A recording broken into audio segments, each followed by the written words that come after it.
우리가 이 땅을 살아가면서 어떤 일에 중요한 원칙이 되고 원리가 되고 또 모든 것들을 지혜롭게 효율적으로 잘 이끌 수 있는 그런 어떤 기준이 되는 교훈들이 우리의 삶에 있어요.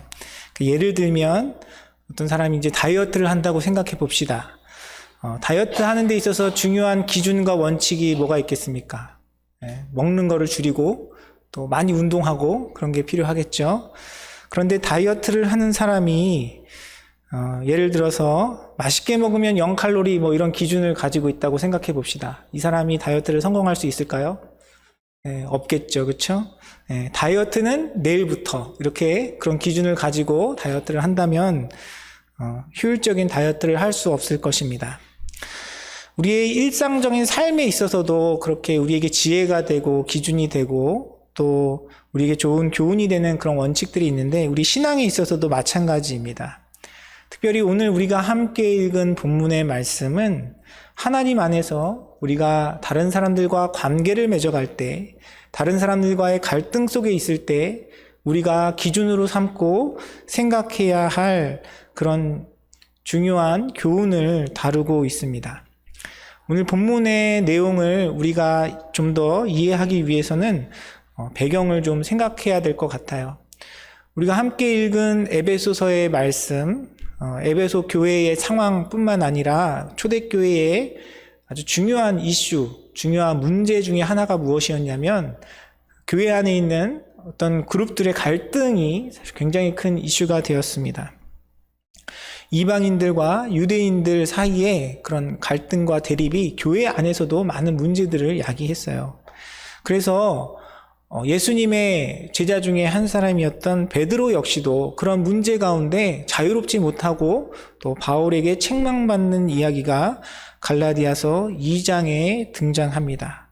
갈라디아서 2장에 보면은 베드로가 야고보에게서 온 어떤 이들이 이게 자기 앞에 이르기 전에, 그러니까 유대인들이 자신 앞에 찾아왔을 때 그가 이방인들과 함께 식사하고 있다가 그 자리를 피하는 그런 모습을 보고 바울이 책망하는 내용이 나옵니다.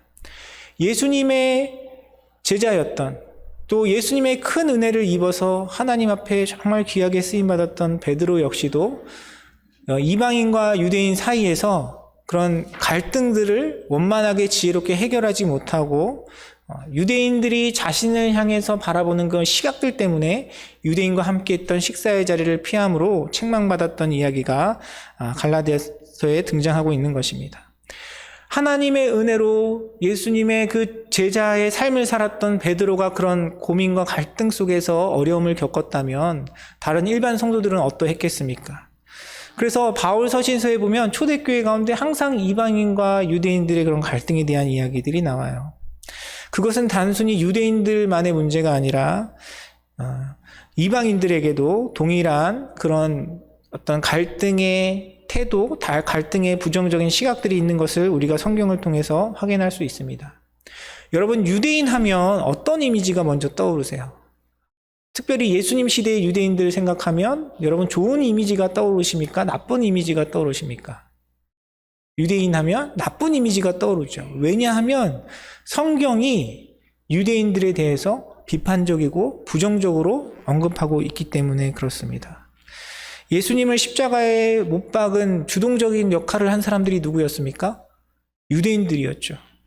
예수님의 사역을 회방하고 예수님께서 뭔가 가르치실 때에, 예수님께서 이적을 행하시고 복음을 전할 때에 딴지 걸고 시비 걸었던 사람들이 누굽니까? 유대인들이죠. 우린 이렇게 알고 있습니다. 하지만 성경에 보면 유대인들 중에도 예수님의 복음을 듣고 예수님을 따라 제자된 삶을 살아가는 사람들이 많이 있었어요.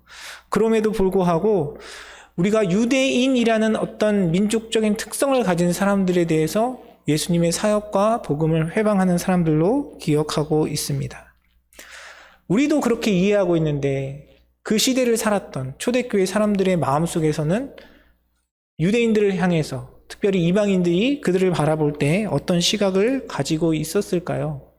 그들도 부정적인 시각을 가지고 또 그 부정적인 시각으로 인해서 교회 안에서 이방인과 유대인들 사이에 많은 갈등이 있었음을 성경은 이야기하고 있습니다. 특별히 에베소 교회는 에베소라는 이방 지역에 세워진 교회였기 때문에 교회의 구성원들 대다수가 이방인들이었어요. 그리고 교회 안에 중요한 어떤 리더의 역할들을 하는 사람들이 이방인들이었습니다. 사실 그런 민족적인 갈등뿐만 아니라 교회 안에 있는 어떤 그런 그룹들의 갈등이 당시 예수님 당시에 또 초대교회 당시에만 있었던 것은 아닙니다. 사실 우리가 살아가고 있는 이 시대, 우리가 믿음 생활을 하고 있는 오늘날 이민교회의 현실을 봐도 교회 안에 여러 가지 갈등과 또 대립의 그런 집단과 구조들이 존재하고 있죠. 교회 안에 이민교회에서 경험하고 있는 그런 갈등이 무엇이 있을까요? 그 세대 간의 갈등이 있습니다. 1세들은 이제 2세들을 향해서 너무 자유분방하고 질서가 없고 헌신과 순종을 모른다, 이렇게 판단하기도 하고요. 또 1.5세나 2세들은 1세대들을 향해서 너무 권위적이다, 이렇게 이야기를 하면서 갈등을 겪기도 해요. 실제로 제가 신학교를 다니면서 많은 1.5세, 2세 전도사님들, 목사님들을 만나면서 들었던 이유가, 만나면서 들었던 내용들이 한인교회, 이민교회 가운데 사역을 하면서 경험했던 상처와 또 고민들을 많이 들을 수 있었습니다. 하나님의 은혜 가운데 목회의 부르심을 받았지만 그 삶 속에서도 여전히 그런 구조적인 그런 집단 대립을 경험하면서 살아가는 것이 우리의 모습입니다. 뿐만 아니라 또 교회 안에서 또 평신도와 목회자들 사이의 입장과 또 이해의 차이로 또 생기는 갈등들이 있을 수 있어요. 뿐만 아니라 지역이나 성별이나 신분이나 인종이나 정치적인 그런 성향에 따라서 교회 안에서 그런 갈등과 대립들이 생깁니다. 전라도 사람들을 별로 이렇게 부정적인 시각으로 바라보던 경상도 분이 교회에 와가지고 신앙을 가진다고 해서 자신이 성장하면서 가졌던 그런 지역에 대한 부정적인 생각들이 쉽게 바뀌지는 않죠. 그런 지역적인 문제들 뿐만 아니라 인종적인 문제들, 다양한 우리가 사회 속에서 자라면서 경험했던 그런 문제들이 여전히 교회 안에 존재하는 것입니다. 많은 이민 교회들이 이제 2세 사역자들을 찾기 어려우니까 한인교회 안에도 한국 사람이 아닌 2세가 아닌 다른 민족의 교육자들이 사역하기 시작했어요. 그런데 저는 한인교회 중에서 흑인 목사님들, 흑인 목회자들을 한 번도 찾아본 적이 없습니다. 백인이나 인도 분도 제가 만난 적이 있고, 다른 아시안이나 다른 인종들은 찾아볼 수 있는데 한국교회 안에서 사역하는 흑인 목사님들은 찾아보기 힘들었습니다.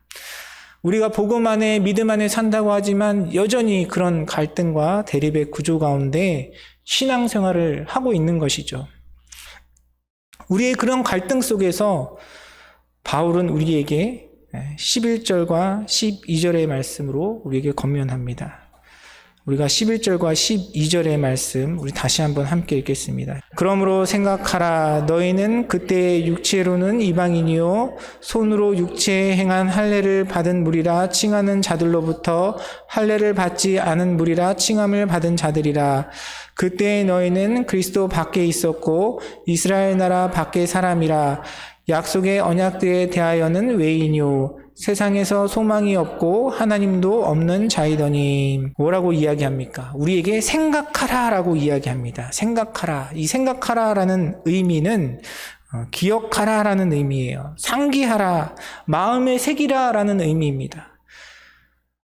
바울이 갈등을 겪고 있는 그리스도인들에게, 특별히 이방인 그리스도인들에게 이야기하는 생각하고 기억하라라는 그 내용이 무엇이냐면, 너희는 이방인이고 무할례자들이고 그리스도 밖에 있었고 그리고 이스라엘 나라 밖의 사람이고 약속에 대하여는 외인이고 소망도 없고 하나님도 없는 자였던 그 사실을 기억하라라고 이야기하고 있습니다.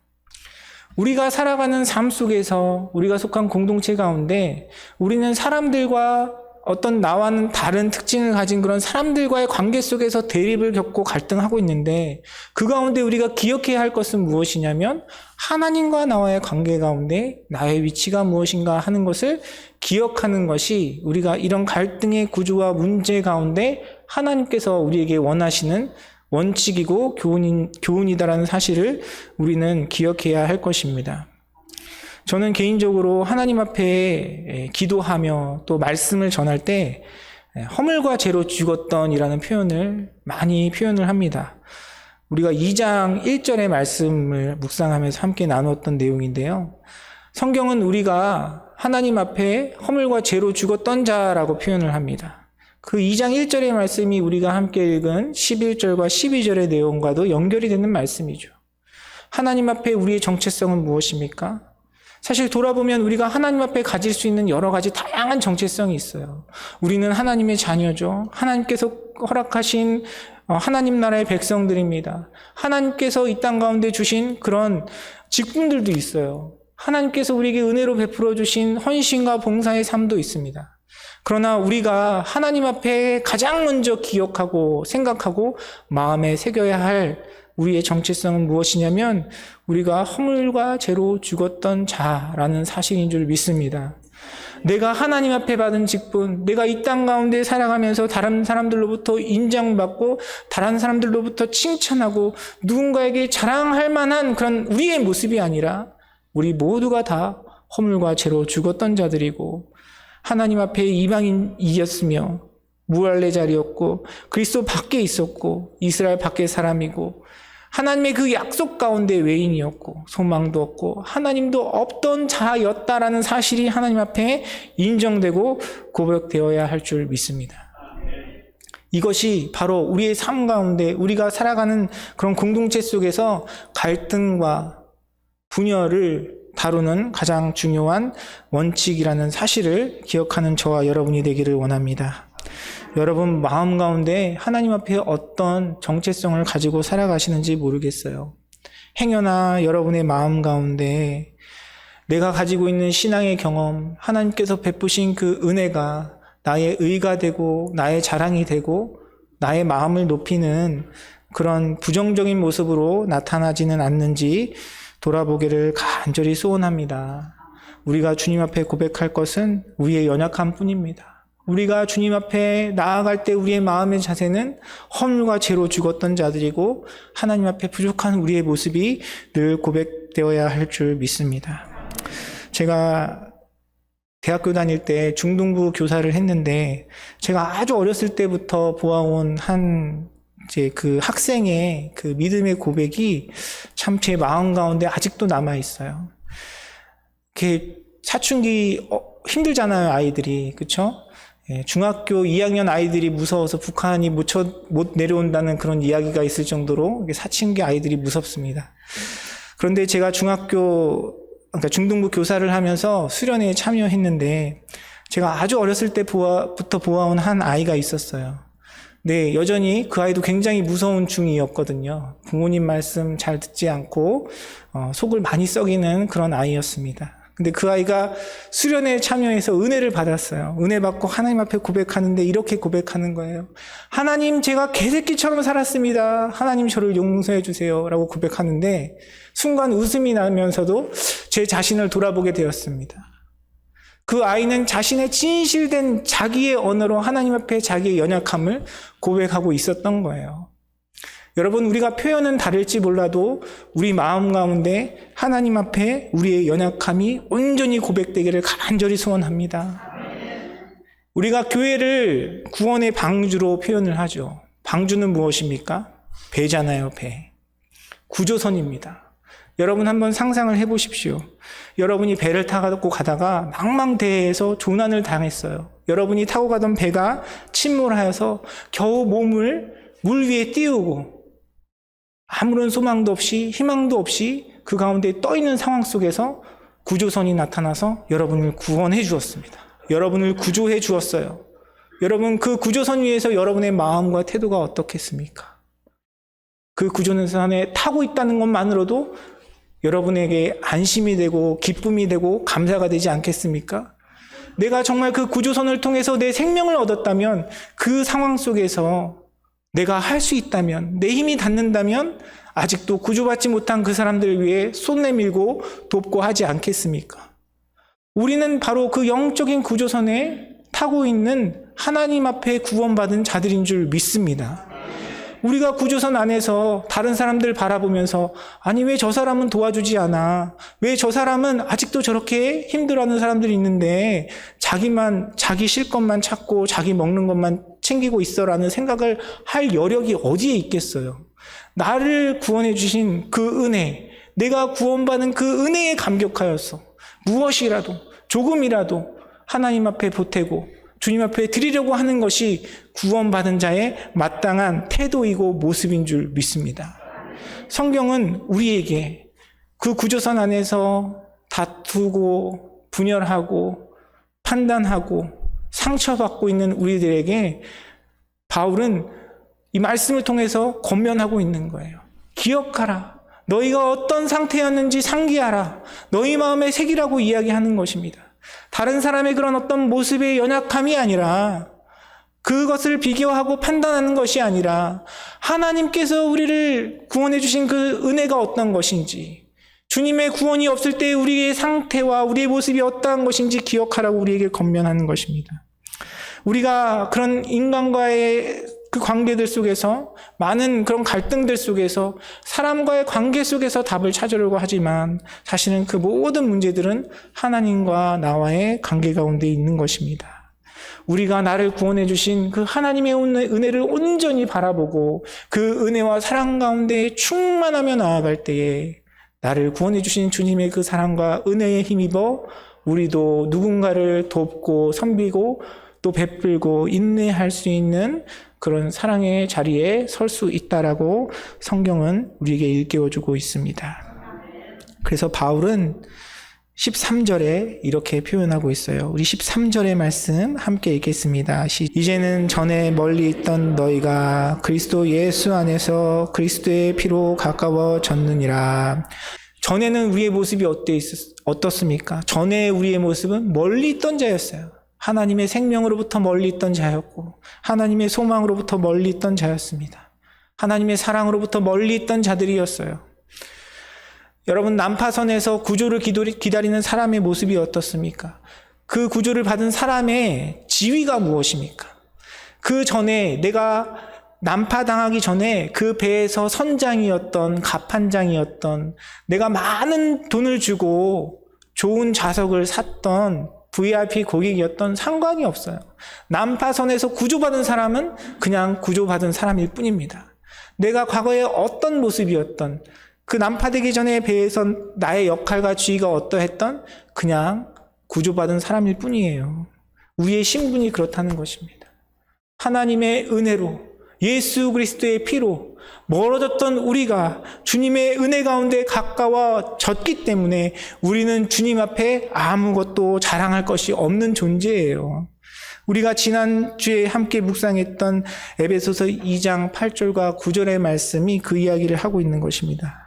우리 에베소서 2장 8절과 9절의 말씀 다시 한번 함께 읽겠습니다. 너희는 그 은혜에 의하여 믿음으로 말미암아 구원을 받았으니 이것은 너희에게서 난 것이 아니요 하나님의 선물이라. 행위에서 난 것이 아니니 이는 누구든지 자랑하지 못하게 함이라. 여러분, 이 고백이 저와 여러분의 고백이 되기를 원합니다. 우리는 주님 앞에 아무것도 자랑할 것이 없는 자들이에요. 우리가 이 자리에 앉아 있을 수 있는 이유는 오직 주님의 은혜입니다. 하나님께서 예배의 자리에 불러주신 것이 하나님의 선물인 줄 믿습니다. 하나님께서 그 은혜로, 그 사랑으로 아무런 자격도 소망도 희망도 없는 우리를 주님께서 불러주셨기 때문에 우리가 주님 앞에 고백할 수 있는 것은 오직 주님의 은혜뿐인 줄 믿습니다. 그래서 우리는 조금도 자랑할 것이 없는 거예요. 조금도 판단하고 정죄할 것이 없는 것입니다. 그냥 하나님께서 불러주신 이 은혜가 감사하고, 이 자리에 있는 것이 감사하고, 섬길 수 있는 것이 감사하고, 누군가를 품고 이해할 수 있는 것이, 누군가를 사랑할 수 있는 것이 주님의 축복인 줄 믿습니다. 우리가 이 땅을 살아가면서 특별히 교회 가운데에서도 앞서 말씀드린 것처럼 우리는 많은 갈등과 또 분열과 또 많은 어려움들, 그 관계 속에서 힘든 문제들을 안고 살아가요. 그러나 그 문제들 앞에서 바울이 권면하는 것처럼 하나님의 사랑과 은혜를 기억하는 저와 여러분의 삶이 되기를 간절히 소원합니다. 우리가 얼마나 연약하고 부족한 존재이고 하나님 앞에 소망이 없는 상태였는지 그 사실을 깨닫고 우리에게 베풀어 주신 주님의 그 사랑과 은혜를 기억할 때에 하나님께서 우리에게 허락하신 모든 관계를 통해서 베푸시는 은총과 은혜를 누릴 줄 믿습니다. 우리가 이 하나님의 은혜와 사랑을 붙들고 나아간다면 오히려 어렵고 힘든 그 관계마저도 하나님께서 사용하시는 선한 도구가 되어서 우리로 하여금 더욱더 주님을 닮아가게 하고 더욱더 하나님의 사랑과 은혜를 체험하며 누리는 복된 축복의 도구가 될 것입니다. 바울이 권면한 것처럼 하나님의 그 사랑과 하나님의 그 은혜를 기억하면서 주님 앞에 겸손한 모습으로 나아가는 저와 여러분의 삶이 되기를 간절히 소원합니다. 여러분, 남녀가 관계를 맺고 처음에 이제 연애를 하기 시작하고 그 관계를 세워갈 때 서로에 대한 태도가 어떻습니까? 그 마음이 어떻습니까? 처음에는 나같이 생긴 사람 이렇게 만나주는 것만 해도 고맙고 감사한 마음이 들죠. 내 눈에는 이렇게 콩깍지가 씌워가지고 너무 아름다워 보이고 훌륭해 보이는데 시간이 지나면서 어떻게 되죠? 그게 일주일이 되고 한 달이 되고 3개월이 되고 한 1년이 되면 서로의 단점들이 보이기 시작합니다. 장점으로 보였던 것들이 단점으로 보이기 시작해요. 우리의 신앙도 우리의 그 처음 만난 그 만남을 기억하는 것이 중요한 것 같습니다. 오늘 바울이 에베소서 2장의 말씀을 통해서 이야기하고 있는 것처럼 그들에게 생각하라라고 권면하고 있는 것처럼 너희의 처음 하나님께서 구원해 주실 때 그 모습이 어떠했는지 기억하라고 말씀하고 있는 것처럼 요한도, 사랑의 사도 요한도 비슷한 이야기를 해요. 요한계시록에 보면 에베소 교회를 향한 요한의 책망이 있습니다. 여러분 잘 아실 거예요. 그 책망의 내용이 무엇이었습니까? 너희는 첫사랑을 잃어버렸다는 것이에요. 첫사랑. 하나님께서 우리에게 베풀어 주신 그 첫사랑을 회복하기를 원합니다. 우리를 구원하여 주신 주님의 그 은혜, 그 사랑을 회복하고 기억함을 통하여 하나님께서 베풀어 주시는 놀라운 축복과 은혜 가운데 나아가는 저와 여러분의 삶이 되기를 간절히 소원합니다. 우리의 삶 속에 놓여져 있는 갈등과 그런 관계의 어려움들은 그 사람과의 문제가 아니에요. 근본적으로 하나님과 나와의 관계의 문제입니다. 주님의 사랑이, 주님을 향한 그 우리의 사랑의 고백이 더욱더 풍성하여지고 그 관계 가운데 나에게 베풀어 주신 은혜가 충만할 때에 그 모든 것들을 회복시키시고 복으로 변화시키시는 주님의 은혜가 저와 여러분의 삶 가운데 충만할 줄 믿습니다. 사랑하는 성도 여러분, 여러분 혹시 삶의 여러 가지 관계 가운데 어려움이 있으십니까? 단지 교회 안에서의 문제뿐만 아니라 가정에서나 여러분 직장에서나 또 어떤 관계나 그런 삶의 모습 속에서도 우리 이 사랑을 기억하기를 원합니다. 하나님의 사랑이 우리의 마음과 심령 가운데 충만하여서 주님의 사랑으로 그 관계가 회복되고 주님 앞에 영광 올려드려지는 여러분의 삶과 가정이 되기를 주님의 이름으로 축원합니다. 특별히 우리 교회 가운데 하나님의 은혜 가운데 그 구원의 방주 가운데 한 공동체로 불러주신 우리 교회 가운데 하나님께서 허락하신 이 은혜와 사랑이 충만하여서 하나님의 그 사랑을 기억하고 하나님의 은혜를 기억하며 나아갈 때에 하나님께서 저와 여러분의 관계뿐만 아니라 우리의 관계뿐만 아니라 이 구조선 밖에 있는 사람들과의 그 관계 속에서도 은혜를 베풀어 주시고 하나님께서 허락하시는 구원과 복음과 사랑을 함께 누리며 주님 앞에 온전한 회복을 경험하는 복된 역사를 이루어 가실 줄 믿습니다. 그 은혜를 누리는 저와 여러분의 삶, 그리고 여러분의 가정, 그리고 우리 임마누엘 선교교회가 되기를 주님의 이름으로 축원합니다.